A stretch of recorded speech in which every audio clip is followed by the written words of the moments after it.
Hi, this is Darren at Shonnard's. I wanted to take a few moments today to tell you about 5 of my favorite native plants from bulbs. The native milkweed is a very popular plant and noted for its attraction for monarch butterflies. It's not always an easy plant to establish, especially from seed, but it's fairly easy to plant from a rhizome with a very high success rate. Milkweed is a rhizome rather than a true bulb, and it's best planted below the soil surface but at a slant, with the growing points that you can see along the top here pointing upwards so the shoots can develop from them. Camas is one of our classic northwest wildflowers, with its pretty blue flowers taking over whole fields and meadows in the spring.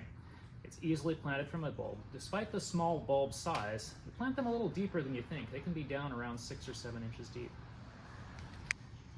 Field cluster lilies, also sometimes called ukao, Diclostema congestum, are a pretty lilac-y flowered wildflower, up to maybe 2 feet tall, off of grassy foliage, found widely in grassy meadows.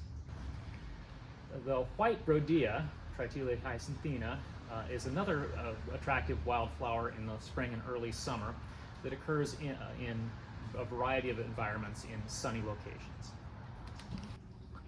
There's no more classic wildflower for our region than the white trillium, Trillium albedium.